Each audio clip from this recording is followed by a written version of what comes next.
जय हिंद दोस्तों। आपका स्वागत है आपके अपने इस यूट्यूब चैनल में। दोस्तों, आज की इस वीडियो में हम सब देखेंगे ये खान ग्लोबल स्टडीज़ यानी कि खान सर के द्वारा जो डेली जीके जीएस का टेस्ट कराया जाता है, जिसमें टोटल 50 क्वेश्चन रहता है, तो उसका टेस्ट नंबर 8 देखेंगे। और इससे पहले के 7 टेस्ट हमारे इस यूट्यूब चैनल पर करवा दिया गया है। अगर आपने अभी तक नहीं देखा है तो प्लीज़ प्लेलिस्ट में जाके देख सकते हैं। तो चलिए बारी बारी से सारे क्वेश्चन को देखते हैं। और साथियों, अगर आपने अभी तक मेरे इस यूट्यूब चैनल को सब्सक्राइब नहीं किया तो प्लीज़ सब्सक्राइब कर लीजिएगा, ताकि मेरे द्वारा कोई भी वीडियो आप तक पहले पहुँचे। और वीडियो अच्छा लगे तो वीडियो को लाइक कर दीजिएगा। आइए देखते हैं पहला क्वेश्चन क्या कहता है। सर्वाधिक संख्या में स्थलरुद्ध देश किस महाद्वीप में है? बताइएगा, सर्वाधिक संख्या में स्थलरुद्ध देश किस महाद्वीप में है? तो इसका सही आंसर हो जाएगा साथियों, यह अफ्रीका में है। अफ्रीका में सी ऑप्शन सही हो जाएगा, पहला का सी हो जाएगा सही। आइए दूसरा नंबर क्वेश्चन देखते हैं। चाबहार पोर्ट किस देश में विकसित किया गया है? चाबहार पोर्ट किस देश में विकसित किया गया है साथियों? तो ये ईरान में विकसित किया गया है। एक मिनट, चाबहार पोर्ट ईरान में विकसित किया गया है, बी ऑप्शन सही हो जाएगा। तीसरा नंबर देखते हैं। मोह पैमाना यानी कि मोह स्केल जिसे इंग्लिश में कहते हैं, किसका मापन किया जाता है? मोह स्केल से किसका मापन किया जाता है? तो मोह स्केल से चट्टानों की कठोरता का मापन किया जाता है, चट्टानों की कठोरता का, बी ऑप्शन सही हो जाएगा इसका। चलिए 4 नंबर क्वेश्चन देखते हैं। 4 नंबर क्वेश्चन क्या कह रहा है? चौथा नंबर क्वेश्चन कह रहा है कि जायरे से नीदरलैंड जाते समय निम्नलिखित में से जलवायु प्रदेशों का सही क्रम बताइए। अगर हम सब जायरे से नीदरलैंड की ओर जाएंगे तो इस समय जलवायु प्रदेश का सही क्रम बताना है। तो सबसे पहले कौन सा मिलेगा? सबसे पहले मिलेगा भूमध्य रेखीय जलवायु। भूमध्य रेखीय जलवायु मिलेगा, यानी कि 1 नंबर में ये रहेगा। फिर उसके बाद तो उष्ण मरुस्थलीय जलवायु 2 नंबर में ये है। 2 नंबर में उष्ण मरुस्थलीय जलवायु मिलेगा। 3 नंबर में मिलेगा भूमध्य सागरीय जलवायु। 4 नंबर में पश्चिमी यूरोपीय जलवायु। यानी कि सही क्रम इसका हो जाएगा 1 3 2 4, 1 3 2 4। ये देखिए ये ऑप्शन में है, इसलिए ये ऑप्शन सही हो जाएगा। चलिए आगे बढ़ते हैं। 5 नंबर क्वेश्चन क्या कह रहा है देखिए। विश्व के निम्नलिखित देशों को उनके स्वर्ण उत्पादन के अवरोही क्रम में व्यवस्थित कीजिए। नीचे दिए कोड का सही उत्तर चुनने के लिए कह रहा है। ये स्वर्ण उत्पादन में अवरोही क्रम में व्यवस्थित करना है सारे देश को। तो इसका सही आंसर क्या निकलेगा? तो ये देखिए, सबसे 1 नंबर में कौन है स्वर्ण उत्पादन में? तो चीन है, चाइना है 1 नंबर में। उसके बाद है 1 नंबर में चीन है। उसके बाद है रूस, 2 नंबर में रूस है। फिर ऑस्ट्रेलिया है 3 नंबर पर हो जाएगा। और कनाडा 4 नंबर पर हो जाएगा। इसका सही आंसर क्या निकलेगा? तो ये देखिए बी ऑप्शन सही हो जाएगा, यानी कि 2 3 1 4, 2 3 1 4, बी ऑप्शन सही निकलेगा। छठा नंबर बताइएगा। विश्व में बॉक्साइट का बृहत्तम उत्पादक है। विश्व में बॉक्साइट का कौन सा देश सबसे ज़्यादा उत्पादक करता है? तो ये हो जाएगा ऑस्ट्रेलिया। ऑस्ट्रेलिया बृहत्तम उत्पादक है दोस्तों, ये ऑप्शन सही हो जाएगा। ये ऑप्शन सही हो जाएगा साथियों। चलिए आगे आते हैं। सुमेलित करने के लिए कह रहा है 7 नंबर। 7 नंबर सुमेलित करने के लिए कह रहा है, तो क्या होगा? ए का ओसाका सूती वस्त्र के लिए है। ओसाका सूती वस्त्र के लिए है। और एक्रेन है कृत्रिम रबड़ के लिए। बाकू है, इधर देखिए इसका ऑप्शन उधर दिया है, बगल में देख लीजिए। बाकू का हो जाएगा ये पेट्रोलियम। और एशियन का हो जाएगा लौह एवं इस्पात के लिए। तो यानी कि देखिए कैसे हो जाएगा। ओसाका सूती वस्त्र, एक्रेन कृत्रिम रबड़, यानी कि ए का हो जाएगा 2 और 2 का 1 हो जाएगा। देखिए कि इस ऑप्शन में है ए का 2 और 2 का 1, ए का 2 और 2 का 1 है। 2 ऑप्शन है साथियों, ठीक है। फिर आगे ये एशियन का 3 था ना, उधर वाला ऑप्शन था एशियन का लौह एवं इस्पात, तो डी का 3, ये डी ऑप्शन सही हो जाएगा। देखिए ये वाला ऑप्शन सही हो जाएगा। पेट्रोलियम था इधर, ये इसका पेट्रोलियम था। देखिए बाकू का पेट्रोलियम था, यानी कि 3 का 4 होगा और 4 का 3 होगा। ये वाला ऑप्शन लास्ट वाला। चलिए 8 नंबर भी सुमेलित करने कह रहा। देखिए सुमेलित करते हैं सारा ऑप्शन रख के। आइए, दुधवा राष्ट्रीय नेशनल पार्क कहाँ है? तो ये उत्तर प्रदेश में साथियों, दुधवा राष्ट्रीय नेशनल पार्क। तो देखिए इसी से आंसर निकल जाएगा हमारा। बी का 4 है किसी ऑप्शन में, तो बी का 4 इसमें है, ए नंबर ऑप्शन में है, तो ये सही आंसर। और किसी में बी का 4 नहीं है, तो इसलिए ये भी गलत, ये भी गलत, ये भी, और पहला नंबर सही हो जाएगा। बाकी देख लेते हैं। बांदीपुर का हो जाएगा कर्नाटक, दुधवा का तो हो ही गया उत्तर प्रदेश, सिमलीपाल का हो जाएगा सिमलीपाल राजस्थान, और सरिस्का हो सिमलीपाल उत्तर प्रदेश, सिमलीपाल उड़ीसा हो जाएगा। और बांदीपुर तो कर्नाटक था। और क्या है? सरिस्का राजस्थान। देखिए ये ऑप्शन सही हो जाएगा। चलिए आगे देखते हैं। 9 नंबर क्वेश्चन क्या कहता है साथियों? 9 नंबर क्वेश्चन देखते हैं। बंगाल में अस्थायी बंदोबस्त जो कि 1793 में आया था का एक प्रमुख आर्थिक परिणाम था। किसका प्रमुख आर्थिक परिणाम था? अस्थायी बंदोबस्त। तो अस्थायी बंदोबस्त ये प्रमुख आर्थिक परिणाम था कृषि का वाणिज्यीकरण और अनुपस्थित जमींदारी का उदय का। सी ऑप्शन सही हो जाएगा 9 का। चलिए 10 नंबर क्या कह रहा है क्वेश्चन। धन का निकासी शब्द जैसा कि दादा भाई नौरोजी ने अपनी पुस्तक poverty and un British rule in India में समझाया है, क्या क्या अर्थ है। धन का निकासी का क्या अर्थ था, तो बिना उचित प्रतिफल के भारत से ब्रिटेन की ओर धन का प्रवाह करना है, ये धन का निकासी का अर्थ था। यानी कि ब्रिटिश लोग बिना भारत में कोई इन्वेस्टमेंट किए भारत के सारे पैसे को अपने देश लेके जाते थे। उसी को दादा भाई नौरोजी ने अपने पुस्तक poverty and British rule in India में धन का निष्कासी बोला है। चलिए 11 नंबर क्वेश्चन कर रहा है, सुभाष चंद्र बोस द्वारा नेतृत्व किए गए भारतीय राष्ट्रीय सेना की विफलता का प्रमुख कारण कौन सा है। सुभाष चंद्र बोस के द्वारा जो भारतीय राष्ट्रीय सेना का नेतृत्व किया गया था, उसका विफलता का कारण क्या था। तो इसका विफलता का कारण क्या था साथियों, तो इसका सही आंसर क्या होगा बताइए। तो 11 नंबर तो ये था द्वितीय विश्व युद्ध में जापान की हार था। द्वितीय विश्व युद्ध में जापान की हार था। 12 नंबर क्वेश्चन देखते हैं, ऋग्वैदिक समाज में राजसूय और वाजपेय यज्ञ का क्या उद्देश्य था। ऋग्वैदिक समाज में राजसूय और वाजपेयी यज्ञ का क्या अर्थ था। तो ये हो जाएगा राजा की शक्ति और अधिकारिता को वैधता प्रदान करना, यानी कि सी ऑप्शन सही हो जाएगा 12 का। 13 नंबर क्वेश्चन क्या कह रहा है, निम्नलिखित में से कौन सा राजवंश भारतीय उपमहाद्वीप में लोहे के व्यापक उपयोग का प्रारंभिक उदाहरण प्रस्तुत करता है। कौन सा राजवंश था जो भारतीय उपमहाद्वीप में लोहे के व्यापक उपयोग का प्रारंभिक उदाहरण प्रस्तुत करता है। तो ये नंदवंश। 14 नंबर, सातवाहन काल में नहपान कौन था जिसका पराजय पश्चिमी क्षत्रपों के पतन का कारण बना था। बताइएगा नहपान कौन था। तो ये था शक शासक को नहपान कहा जाता था। 15 नंबर बताइएगा, संविधान के किस अनुच्छेद के तहत यह प्रावधान है कि राज्य किसी भी व्यक्ति को केवल जाति, धर्म, लिंग, जन्म स्थान आदि के आधार पर सार्वजनिक रोजगार से वंचित नहीं कर सकता है। रोजगार से वंचित नहीं कर सकता है जाति, धर्म, लिंग या जन्म स्थान के आधार पर। किस आर्टिकल में पढ़ने को है, तो ये अनुच्छेद 16 में है। अनुच्छेद 16 में है साथियों, अनुच्छेद 16 में।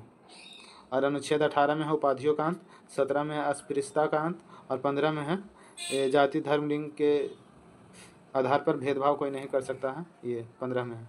तो इसका सही आंसर निकल जाएगा बी ऑप्शन। 16 नंबर बताइएगा, 16 नंबर क्वेश्चन क्या करा देखिए, मौलिक अधिकारों के संदर्भ में निम्नलिखित में से कौन सा कथन गलत है। बताइएगा कौन सा कथन गलत है मौलिक अधिकार के संदर्भ में। तो अनुच्छेद 21 जीवन और व्यक्तिगत स्वतंत्रता के अधिकार की गारंटी देता है, ये सही है कि आर्टिकल 21 में ही जीवन और व्यक्तिगत स्वतंत्रता के अधिकार की गारंटी है। अनुच्छेद 19 के तहत प्रदत्त अधिकार केवल भारतीय नागरिकों के लिए है, सही बात है। ये अनुच्छेद 19 के तहत जो अधिकार है वो विदेशी को नहीं है, सिर्फ भारतीय के। अनुच्छेद 32 न्यायालय में मौलिक अधिकारों की सुरक्षा के लिए याचिका दायर करने का अधिकार देता है, ये भी सही है। अनुच्छेद 20 और 21 आपातकाल के दौरान निलंबित किया जा सकता है, नहीं, ये नहीं निलंबित किया जा सकता है, यानी कि 16 का सही आंसर निकलेगा साथियों, ये डी ऑप्शन सही हो जाएगा, डी।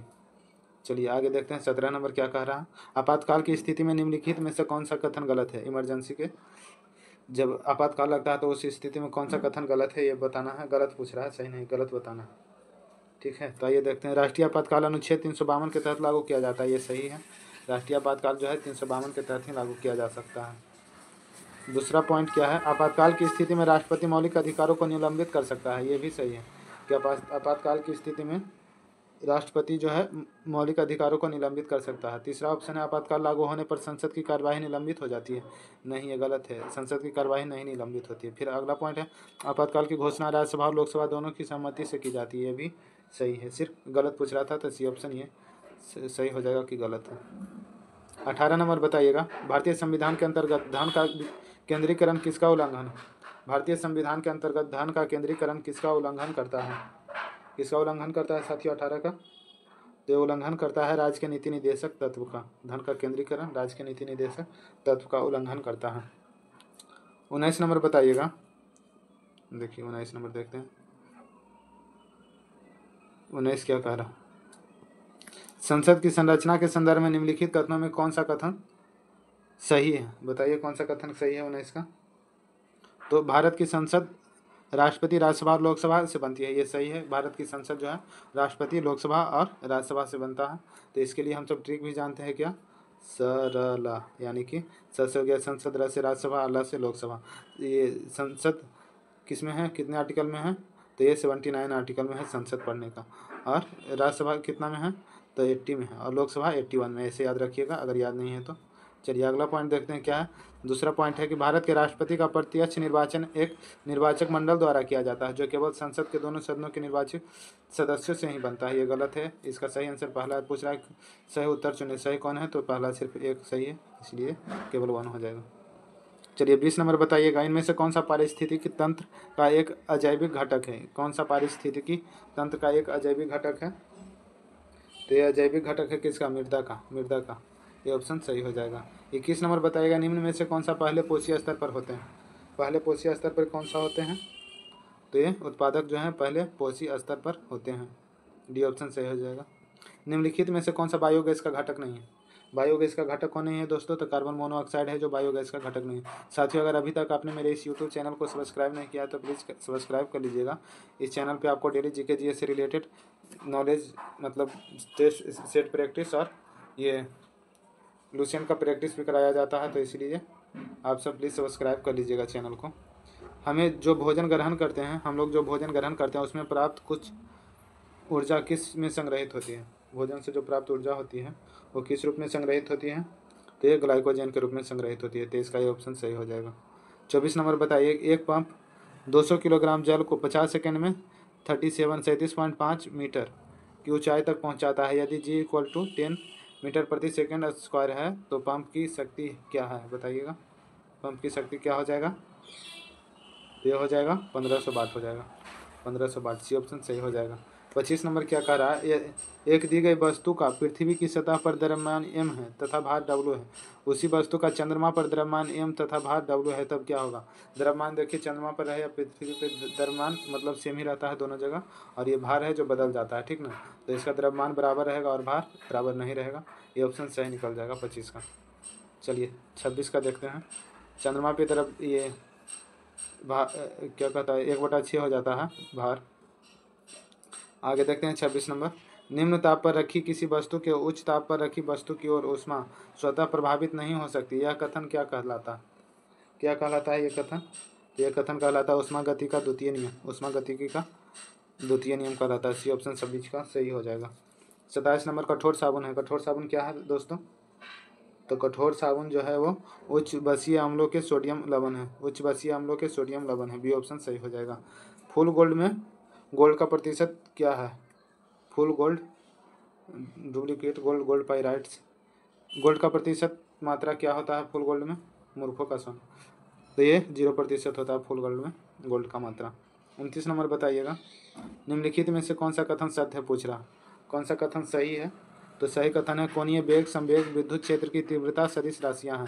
सी ऑप्शन सही हो जाएगा। ये सब जो है कोणीय वेग, संवेग, विद्युत क्षेत्र की तीव्रता, ये सब है सदिश राशियां। सी ऑप्शन सही हो जाएगा साथियों। बताइए 30 नंबर बताइए, मनुष्य के शरीर की वह ग्रंथि जो एंजाइम और हार्मोन दोनों स्रावित करता है। एंजाइम और हार्मोन दोनों स्रावित करता है अग्नाशय ग्रंथि। अग्नाशय ग्रंथि, तो इसका सी ऑप्शन सही हो जाएगा। 31 बताइएगा, निम्नलिखित में से किस ताप पर किसी गैस का आयतन शून्य हो जाता है? निम्नलिखित में से किस ताप पर किसी गैस का आयतन शून्य हो जाता है? किस ताप पर बताइए। तो ये इसमें कोई नहीं दिया गया है आंसर में। ये -273 डिग्री सेल्सियस पर शून्य हो जाता है, ठीक ना। चलिए 31 हो गया। 32 नंबर बताइएगा, सड़क या रेल की पटरी पर गोलाई की बैंकिंग क्या पैदा करने के लिए की जाती है? सड़क या रेल की पटरी पर गोलाई की बैंकिंग क्या पैदा करने के लिए की जाती है? बताइए तो साथियों, इसका क्या आंसर होगा? 32 नंबर का ऑप्शन है। तो ये अभी केंद्रीय बल पैदा करने के लिए की जाती है। ये ऑप्शन सही हो जाएगा। ये ऑप्शन सही होगा साथियों। चलिए आगे देखते हैं। 33 नंबर बताइएगा, निम्नलिखित में से मस्तिष्क का कौन सा भाग शरीर के संतुलन के लिए उत्तरदायी है? मस्तिष्क का कौन सा भाग है जो शरीर को संतुलित बनाए रखता है, संतुलित करता है? तो यह अनुमस्तिष्क जो है, अनुमस्तिष्क, सी ऑप्शन, यही संतुलन बनाता है। चलिए 34 नंबर है, एक साफ कांच की प्लेट पर पानी की बूंद फैल जाती है क्योंकि? एक साफ कांच की प्लेट पर पानी की बूंद फैल जाती है क्योंकि? तो क्योंकि ससंजक बल असंजक बल से कम होता है। ससंजक बल असंजक बल से कम होता है, इसीलिए। चलिए 35 नंबर बताइएगा, भारत सर्वाधिक मात्रा में चाय का आयात किस देश से करता है? आयात में आना। भारत सर्वाधिक मात्रा में चाय का आयात किस देश से करता है? निर्यात में मतलब वहाँ भेजना, अपने देश से बाहर के ओर भेजना और दूसरे देश से अपने देश को मंगाना आयात कहलाता है। बताइएगा चाय का आयात किस देश से करता है भारत सर्वाधिक मात्रा में? तो ये हो जाएगा नेपाल से करता है, नेपाल, ये ऑप्शन सही हो जाएगा। 36 नंबर बताइएगा, शून्य कर दर सरकार के लिए शून्य राजस्व का उत्पादन करेगी और 100% कर दर भी सरकार के लिए शून्य राजस्व उत्पन्न करेगी। निम्नलिखित में से कौन सा वक्र इस सिद्धांत को परिभाषित करता है? तो ये लाफेर वक्र है, यही परिभाषित करता है। 36 का ये ऑप्शन सही हो जाएगा। 37 नंबर बताइएगा, निम्नलिखित में से कौन सा भारत में आर्थिक खुफिया परिषद इकोनॉमिक इंटेलिजेंस काउंसिल की अध्यक्षता करते हैं? आर्थिक खुफिया परिषद का अध्यक्षता कौन करते हैं? तो ये वित्त मंत्री आर्थिक खुफिया परिषद का अध्यक्षता करते हैं, ये ऑप्शन सही हो जाएगा। 38 नंबर बताइएगा, निम्नलिखित में से कौन सा गुणात्मक नियंत्रण का साधन नहीं है? कौन सा गुणात्मक नियंत्रण का साधन नहीं है? तो ये परिवर्तनीय लागत और भंडार गुणात्मक नियंत्रण का साधन नहीं है। 39 नंबर बताइएगा, भारत में चाय का सबसे बड़ा निर्यातक कौन सा राज्य है जो निर्यात करता है? भारत में चाय का सबसे बड़ा निर्यातक राज्य पूछ रहा है, तो ये असम हो जाएगा। असम, राजधानी इसकी दिसपुर है, ये ऑप्शन सही हो जाएगा 39 का। 40 नंबर बताइएगा, आरबीआई को पैसा, विदेशी मुद्रा, जी से और स्वर्ण संबंधी प्रतिभूत बाजार को नियंत्रित करने का अधिकार किस वर्ष दिया गया था? किस वर्ष में दिया गया था आरबीआई को ये सब पावर? तो इसका सही आंसर हो जाएगा 2006 में दिया गया था, 2006 में, बी ऑप्शन सही हो जाएगा, 2006 में दिया गया था।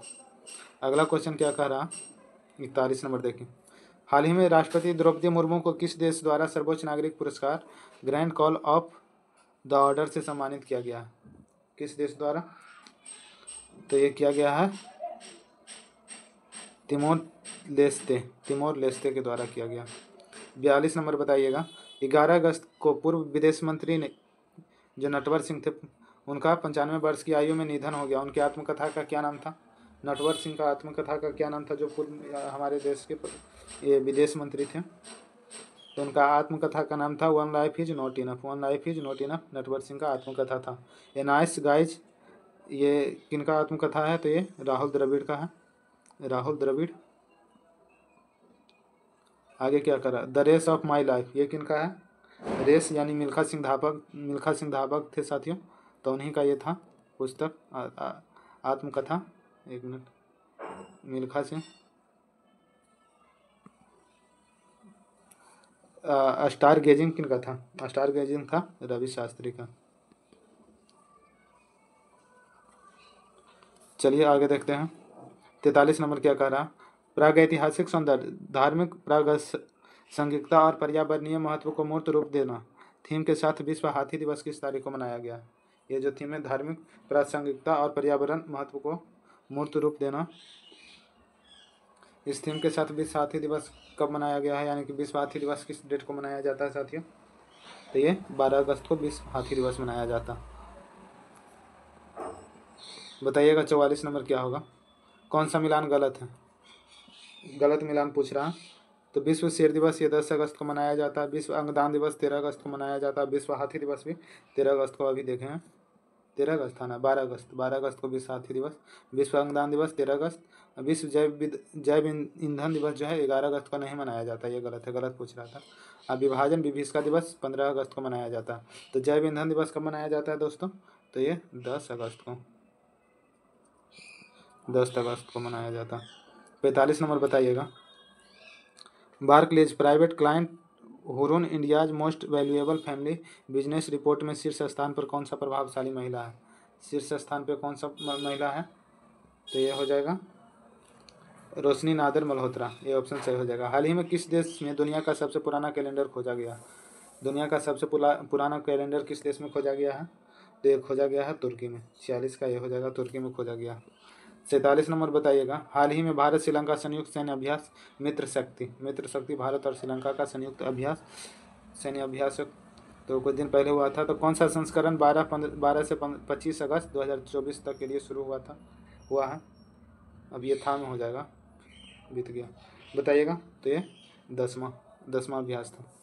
सेकेंड लास्ट, ये 48 नंबर क्वेश्चन है, थर्ड लास्ट, राष्ट्रीय संस्थागत रैंकिंग फ्रेमवर्क 2024 में कौन सा संस्था शीर्ष पर है? तो ये शीर्ष पर कौन सा संस्था है साथियों? ये IIT मद्रास है, यही शीर्ष पे है, ये ऑप्शन सही हो जाएगा। भारतीय रेलवे ने एक भारत एक टिकट पहल को बढ़ावा देने के लिए किसके साथ हाथ मिलाया? एक भारत एक टिकट पहल को बढ़ावा देने के लिए किसके साथ हाथ मिलाया भारत ने? तो ये NCRTC के साथ हाथ मिलाया। लास्ट क्वेश्चन बताइएगा, जून 2024 में लगातार भारत के औद्योगिक उत्पादन सूचकांक में कितने प्रतिशत की वृद्धि दर्ज की गई? जून 2024 में भारत के औद्योगिक उत्पादन सूचकांक में कितने प्रतिशत की वृद्धि दर्ज की गई है? तो ये 4.2% की वृद्धि दर्ज की गई है साथियों, ये ऑप्शन सही हो जाएगा। प्लीज़ अगर वीडियो अच्छा लगा होगा तो इस वीडियो को लाइक कर दीजिएगा। अगर चैनल को सब्सक्राइब नहीं किए होंगे तो चैनल को भी सब्सक्राइब कर दीजिएगा। धन्यवाद।